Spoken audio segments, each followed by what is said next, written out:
В середине XVI века многие венецианские семьи патрициев оказались с огромным богатством, накопленным в торговле с Востоком.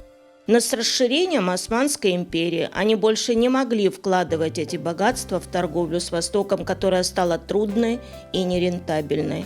Османы фактически заняли весь Ближний Восток, часть Европы, вплоть до ворот Вены, и Северную Африку.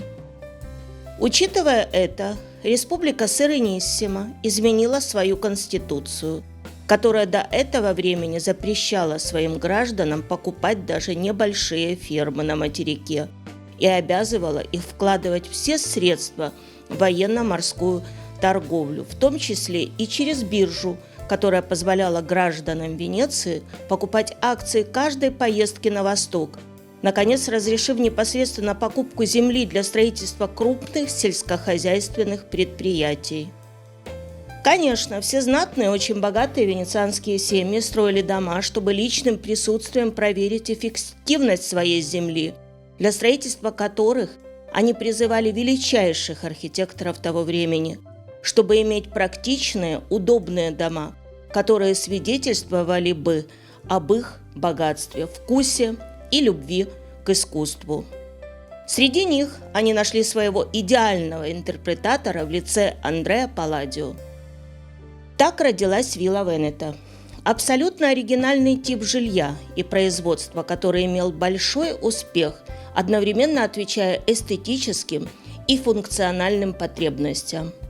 Он собрал некоторые характеристики императорского Рима, но он также имел практическую функцию, подходящую для сельского хозяйства.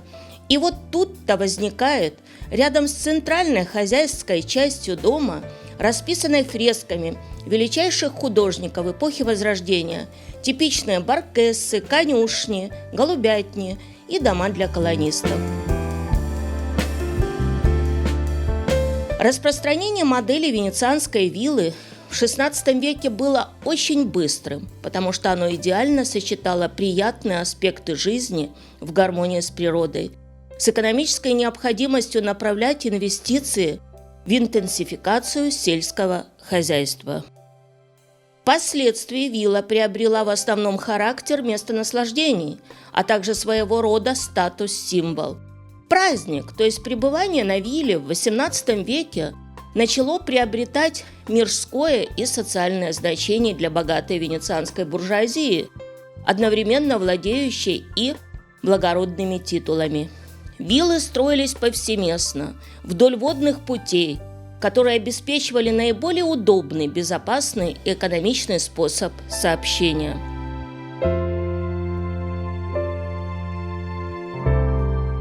Самой известной из этих рек, безусловно, является Навильо де Брента, которая соединяет Венецию с городом Падуя, вдоль которого было построено несколько сотен вилл в период с XVI по XVIII век, создавая великий архитектурный и монументальный комплекс, известный во всем мире как Ривьера дель Брента.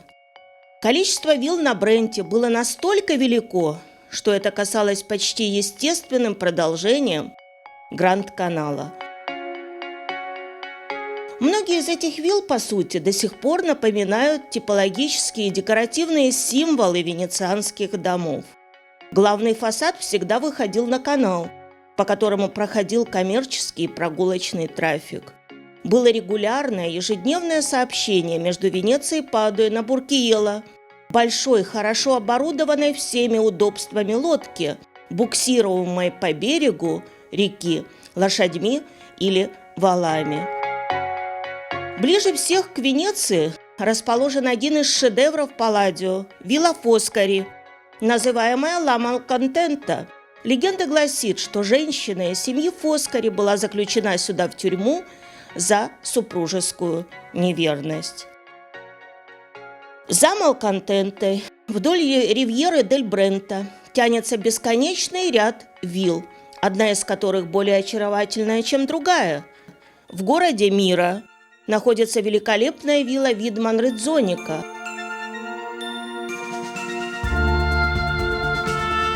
В Стра – сказочная вилла Пизани, которая даже не вилла, а настоящий дворец.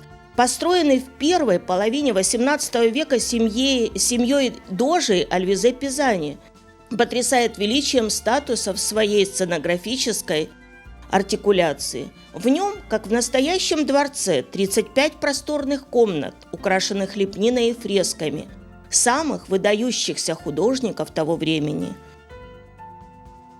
Когда республика Серениссима пала перед наступлением французских войск, Наполеон подумал о покупке виллы, однако после поражения Наполеона собственность перешла к императору Австрии и, наконец, в 1866 году к Савойе, королю Италии. Потом вилла Пизани перешла к итальянскому государству, которое объявило его национальным памятником. С 1500-х годов до падения Венецианской республики около 5000 венецианских вилл были построены в сельской местности Венето вдоль основных водных путей. И новая социально-экономическая концепция, свидетелем которой стала венецианская вилла, распространилась повсюду, дойдя даже до Нового Света, на крупных плантациях на юге Соединенных Штатов Америки.